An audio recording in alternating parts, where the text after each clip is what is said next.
Right, so Darren O'Connor, in the video conversation with him, he talks about picking me up from a drug dealer's house. That was Todd Ryan Case's house or apartment in Niwot.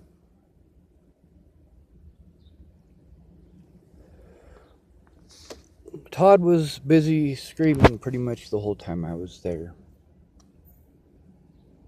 It was difficult to deal with. He wanted to help, but he was so fucked up that he couldn't. Chloe Pachovas, this is his girlfriend at the time. She was being abused, so I got a hold of Miss Peaches. Since the cops wouldn't take my report and I didn't know her sister, Peaches knows her sister, so I got a hold of Miss Peaches. Even though Todd was my friend for years, I'm not loyal to friendship. I'm loyal to what is right. Chloe was in a fucked off situation and she needed help. Because of my fucked off situation, I was unable to help myself. But that doesn't mean that I can't help at all. I reached out to a friend who couldn't help me because of my fucked off situation, but she could help Chloe. And she did.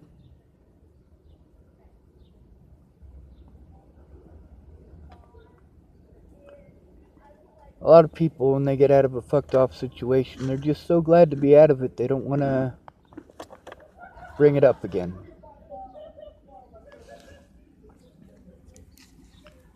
The rules are different for me than they are for others, because I don't have a place of my own, which I don't have because I don't have the money, which I don't have because I had to jump through a bunch of hoops that didn't do any damn good for the people who abused me. They went out of their way not to understand that when they don't keep their word, it costs me what little resources that I have. And then they tell me to do things that I can't do because I don't have the resources.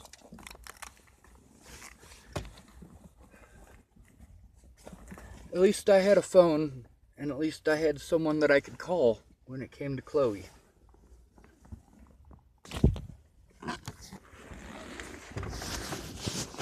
I wasn't able to help myself. I was powerless because people kept turning a blind eye or saying, yeah, I don't want to deal with that. With Shannon trying to even get her to admit that she's an alcoholic. You know, she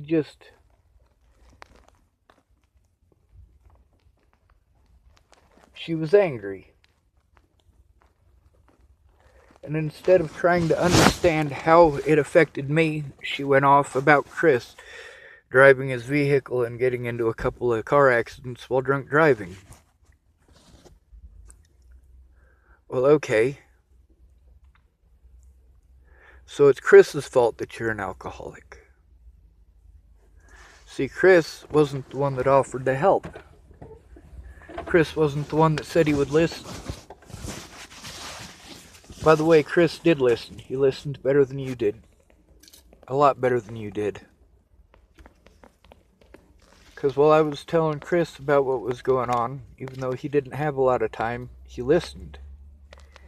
He didn't interrupt me 30 times to tell me about all of his problems. Again and again and again.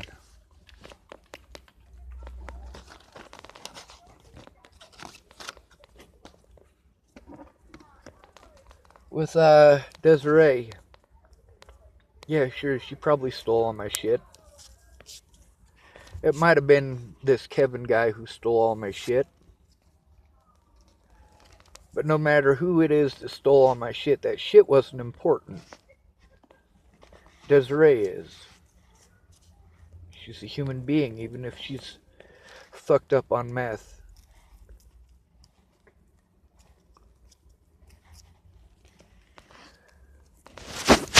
That's the thing, is that With Todd treating me and Chloe the way that he was while I was there, it wasn't a safe environment.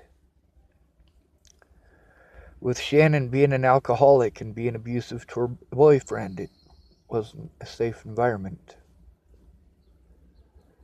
At Sally Treon's, with all of the screaming and shouting, and most of it was directed at those kids.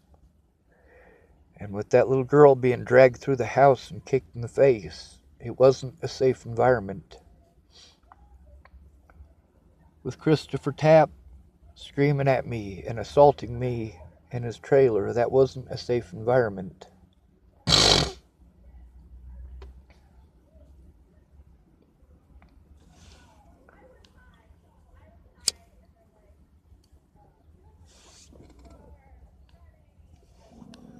I try to tell people what's going on while they're busy trying to give me the help that they think that I need. They don't know the situation because they haven't listened. And I get frustrated because they're not listening.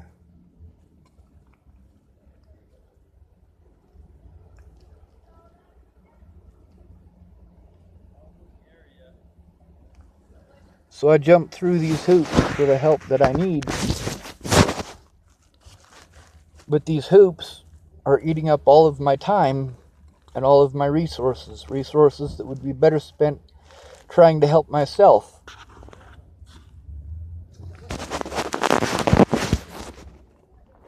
There's supposed to be professionals who are supposed to help with this shit.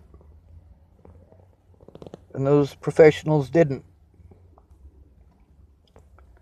And then there's all these web wingnuts that got involved. It should have never happened that way.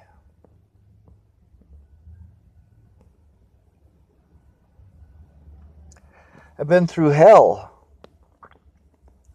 And these people with the resources that I need, they have access to these resources. They have all the help they could ever need.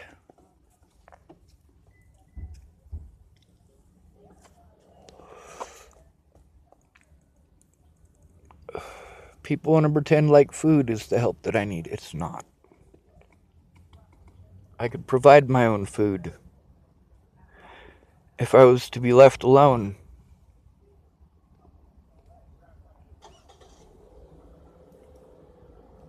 I've been punished for things that I didn't do, and also for things that I had to do to defend myself. I have non-stop panic attacks right now about losing my vehicle, going to jail, and losing all the evidence again.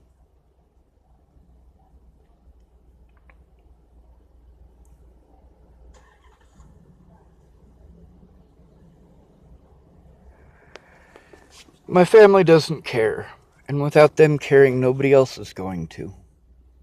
Without my family speaking out about the shit that I've gone through, nobody else is going to.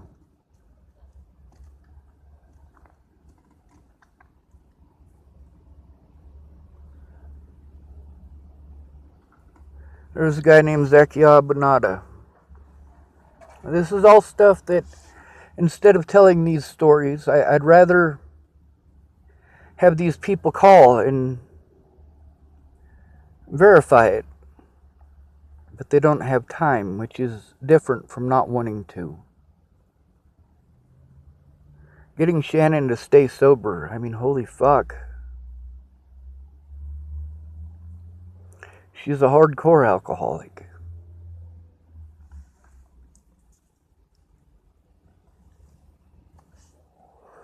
Tabby, she's going through a lot of bullshit over Josh.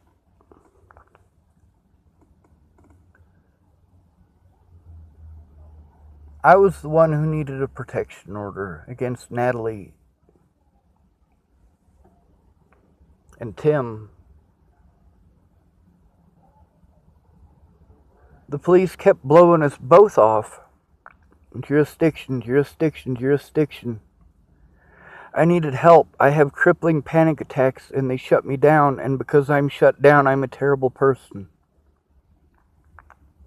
Because Shannon screaming at her boyfriend shuts me down, I'm a terrible person. Because I made mention of it, I'm a terrible person.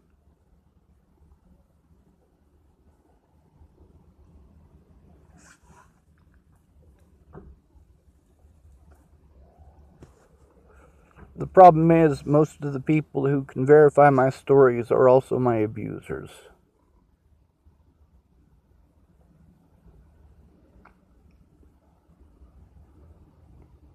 If I'm such a terrible person, then kill me.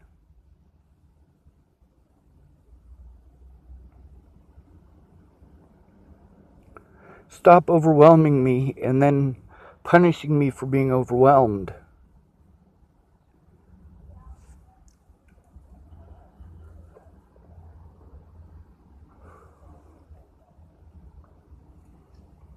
If you're going to throw resources at me, we're on a sinking ship here. If you're going to feed me, that's like handing me a Dixie cup and telling me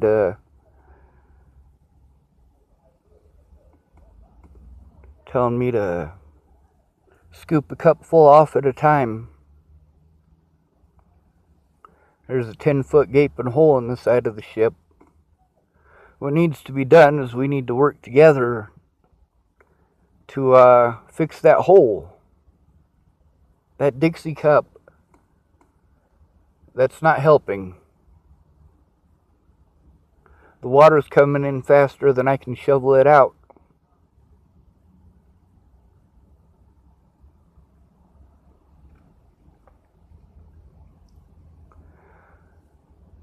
People keep saying to let it go, let it go, let it go. I can't let it go. The abuse is still happening. I'm still separated from my friends and family. I still can't get anyone to actually help. The professionals who are supposed to help can't. And I've proven that. Their hands are all tied. They all keep telling me to call this other place, and this other place, and this other place, and this other place.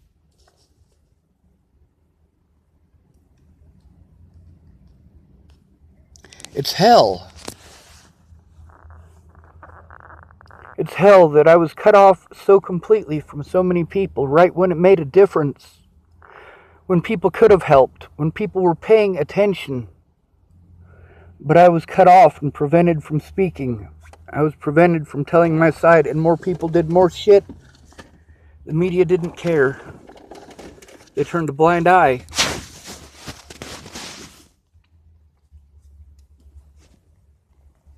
When Darren could have helped, well, he was afraid to do so.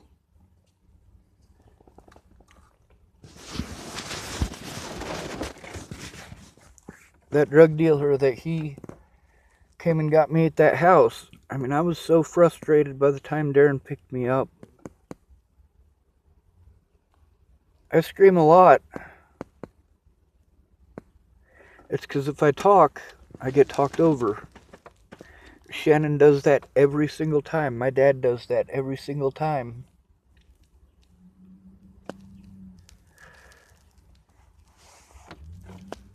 And then you guys, you're allowed to get that way. You're allowed to do that. Shannon's magically justified in calling me a terrible person. A terrible person for telling the truth. She tries to pass the blame on to Chris and her boyfriend for the decisions that she made. I take responsibility for my decisions.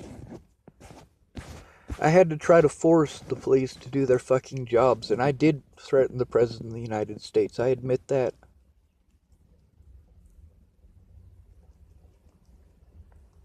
I can't function. I'm having a fucking crippling panic attack because I don't have a safe environment. Todd's was not safe. Lana's was not safe. My dad's was not safe. Shannon's was not safe.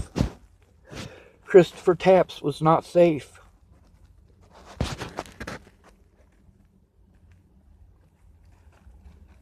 The jails were not safe.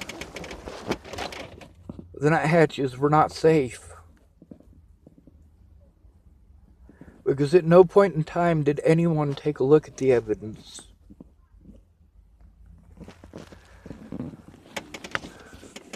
They only get to see a little bit of it.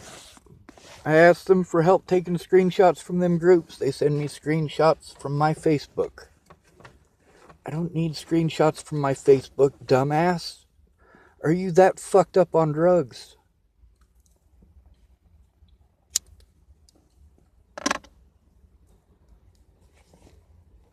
Tabby's was not safe. It's safe now, but I can't go there.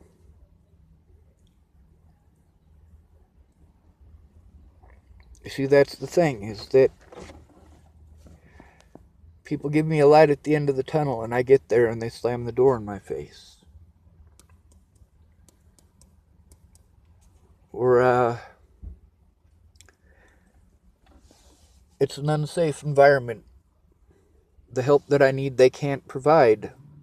And then, when they can, it's when it's already too late. See, by the time Tabby got Josh out of the house, I'd already gone to California.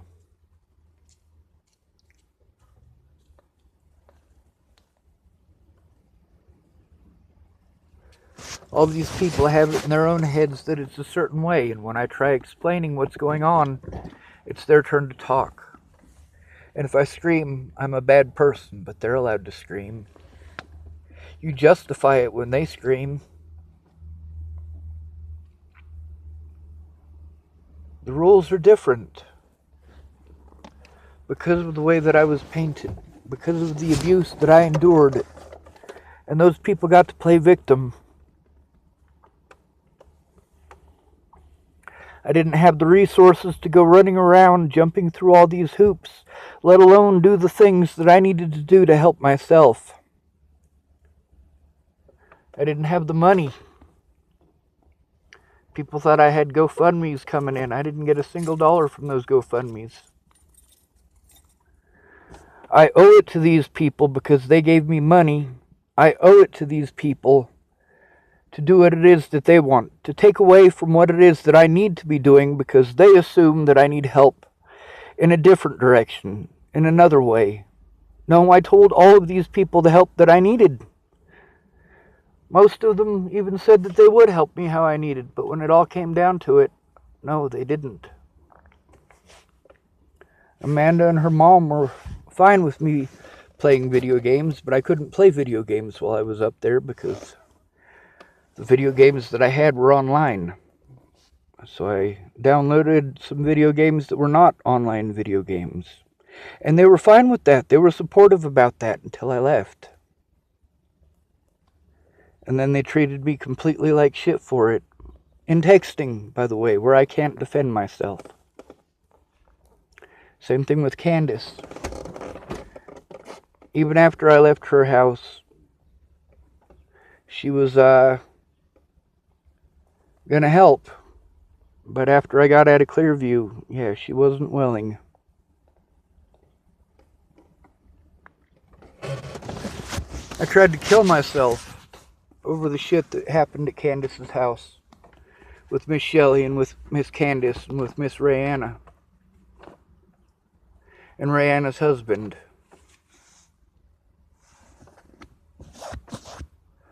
I want my life to end because I needed these people's help. Not the help that they wanted to shove in my face that doesn't help. It takes my time. It takes my resources. But I have to do it. Otherwise, I get bitched at. I get treated like I'm not trying. So I just have to hope that if I jump through the hoops that they want me to jump through, they'll at least listen, and they won't.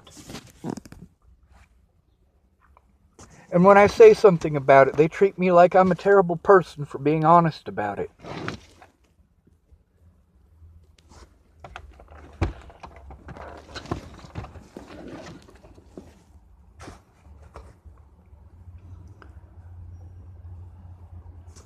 My dad won't talk to me because I wouldn't take his abuse.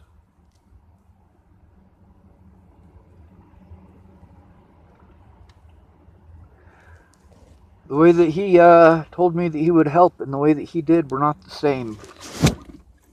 The way that Shannon told me that she would help and the way that she did were not the same. You just assume that you're right without finding out the situation. Or you just assume that other people are right and I'm wrong without finding out the situation.